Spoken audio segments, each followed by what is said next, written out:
We welcome in Mike Detillier. The Saints blew out the Carolina Panthers, and LSU struggled, I guess, for a little while and then took care of business against Nickel State.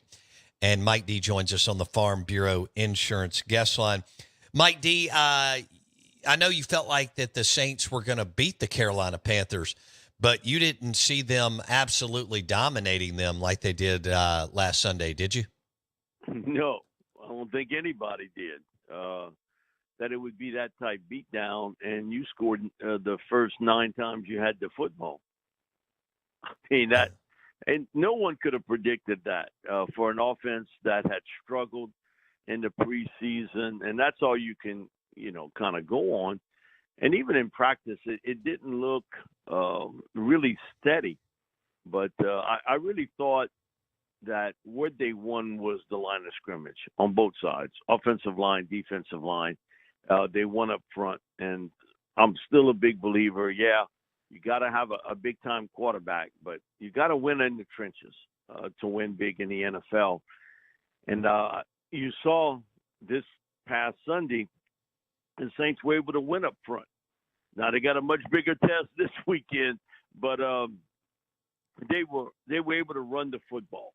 And that's something that they had really struggled with for the last 2 years. You got over 180 yards rushing on 37 attempts. Bo, that's what you're looking for. Oh, yeah. Like San Fran last night. They didn't have McCaffrey. Didn't miss a – I mean, man, Kyle Shannon – we'll continue on with Saints and Cowboys this weekend. He outcoached the pants off of Salah last night. I mean, it's like the Jets didn't even realize who they were playing.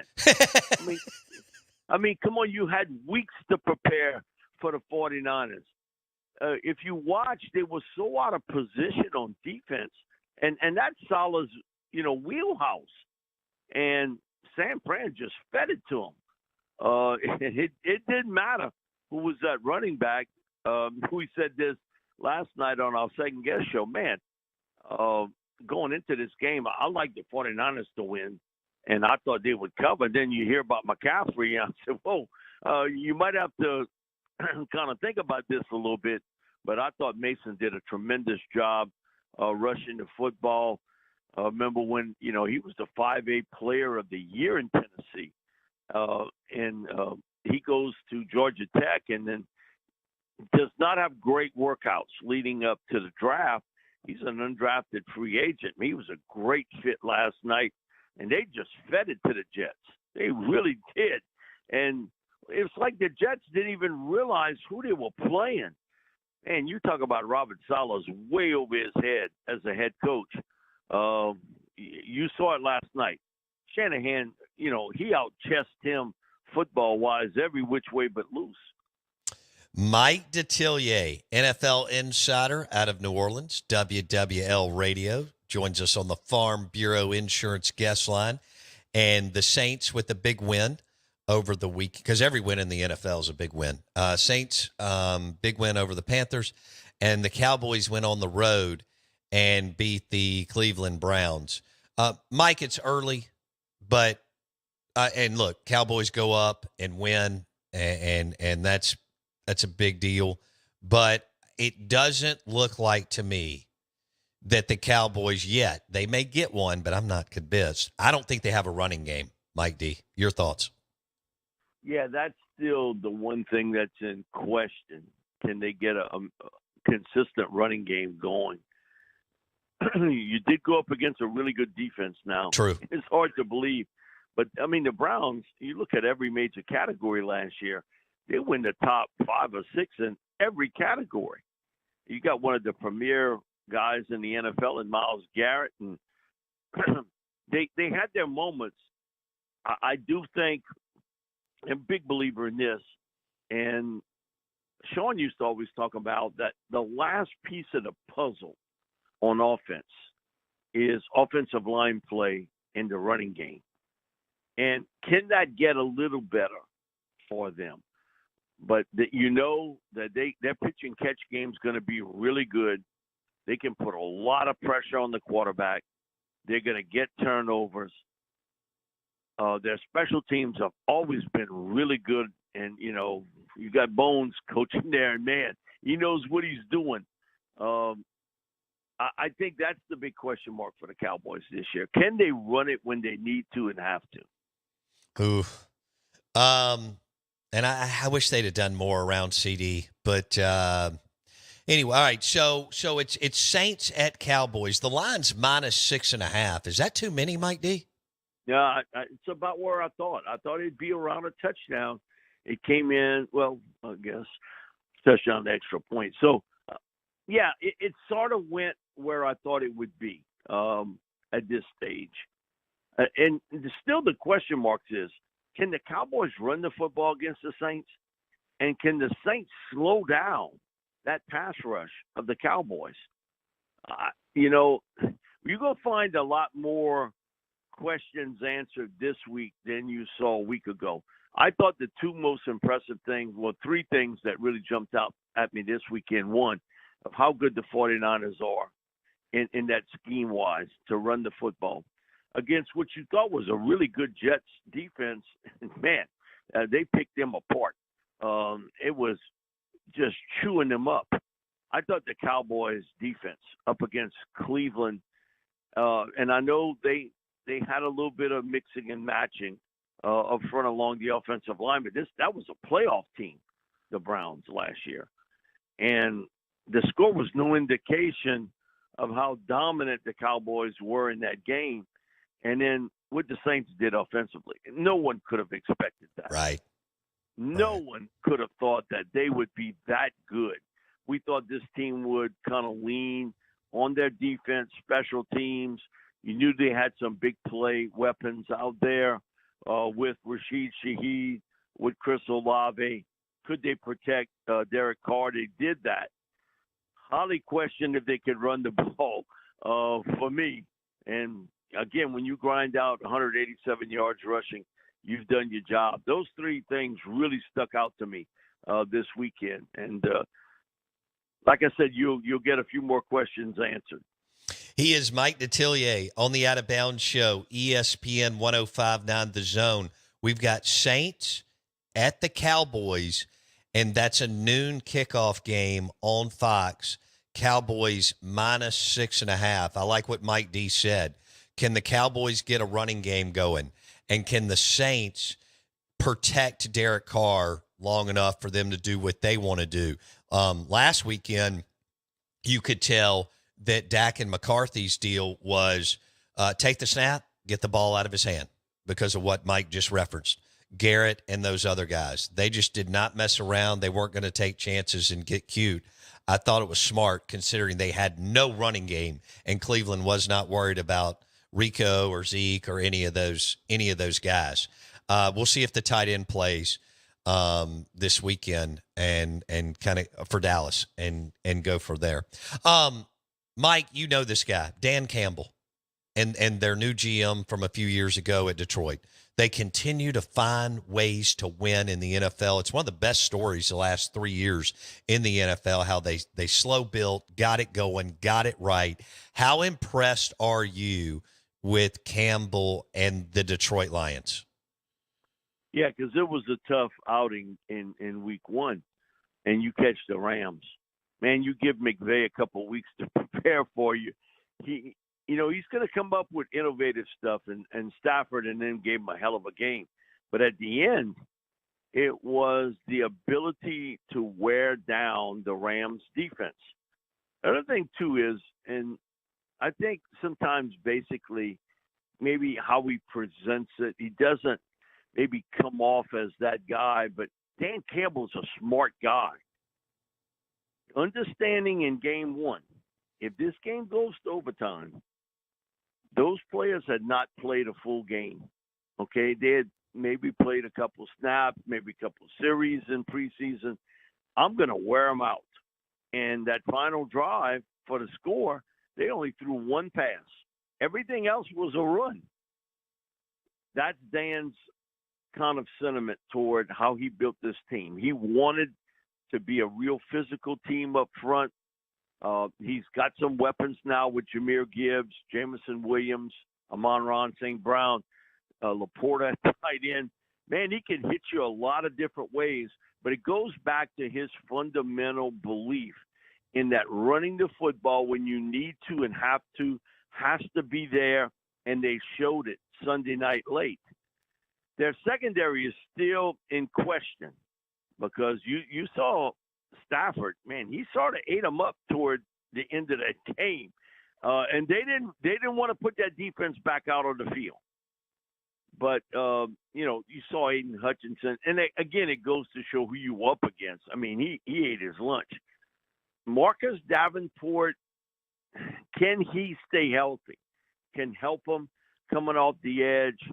A big question mark with the Lions are going to be how quickly all these young pieces come together secondary-wise. But, Dan's fundamental thoughts are run the football, and it sets up and opens up everything in the passing game.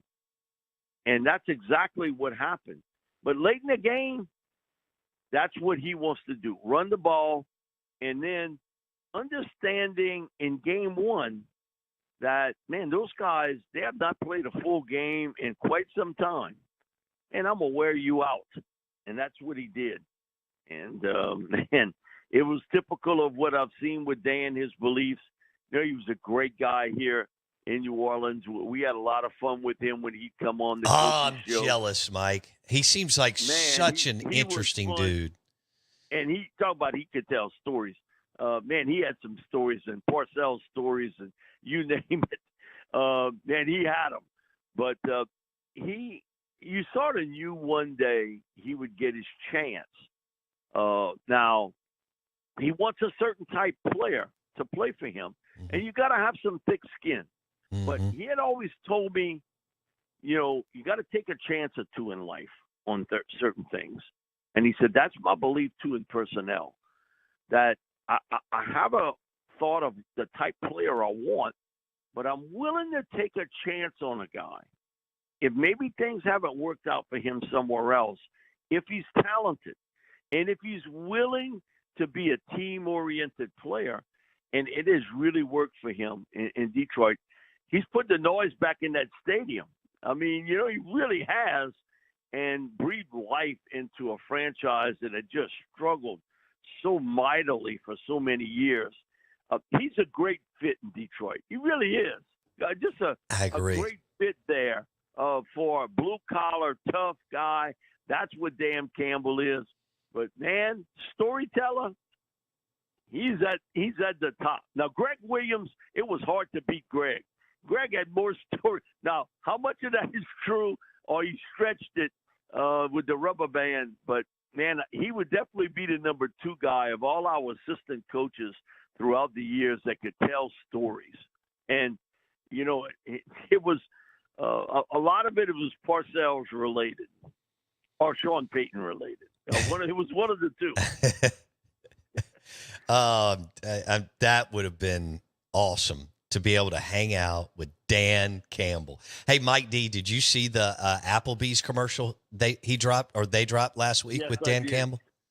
That none of that surprises me, because I think there's a certain perception of him of being, he's not a fun guy, and that he doesn't kind of, take a joke well and stuff. Man, that's totally opposite. Totally opposite of how he is. But I think that opening press conference, it just sort of set the tone. And now I think people across the football world, and even in Detroit, are getting to know the guy a little bit more. And when you win, I think that personality comes out a little bit more. We sort of saw it a little bit happen early days with Sean. I mean, we had heard about his personality in Dallas. We didn't see it a lot early on, but then you could see it evolve throughout the time. And Dan's the exact same way. Mike Detillier on the Out of Bounds show. For our listeners, Dan Campbell was Sean Payton's associate head coach and tight ends coach. And briefly down at the Dolphins, I think in an interim role, Mike D. He was an interim head coach. Oh, you got stories about that too. Oh, I can't imagine. He had the one thing with him is if you give him effort, if you give him what you got, then he's going to back you up. And there were some people in the organization that really weren't crazy about who he was playing. And he made it known to them, hey, listen, I'm in this position for a reason, and I'm going to play the guys that I think can win for me. And that's always been, his thought process of, because he would say, I don't get these people, because I guess he heard sports talk for a little while he was driving, about people, coaches are they play their favorites all the time. He was like, man, I play my favorites. I play the favorites that can help me win. Like you said, I don't know how you put up with some of these people. And I was like, okay, they pay me. You got to understand. But, he sort of ranted a little bit about that who would be dumb enough to think that I'm going to play a lesser player and put my job on the line just because I like him. He said, you know what I like about him? If they play, I'm going to clean it up. They play hard for me. And he said, that's what I want. I want production, and I want you to play hard for me. And I think he's gotten that across to the Lions, that's the type of player I want. And I want to see it on film. I want the scouting reports of what their head coach, assistant coaches, trainers talk about them, teammates or whatever. He was big on that when he, would work out a player. I want to know what kind of makes you tick. And, he was – the way he looked at talent was a little different. He was more new school than people might think. He comes across as an old school coach, which he is, but he's more new school about what'll get you to play hard for me. And what sort of, kind of tunes you up a little bit. And he gets it. He really does. And he relates well to players.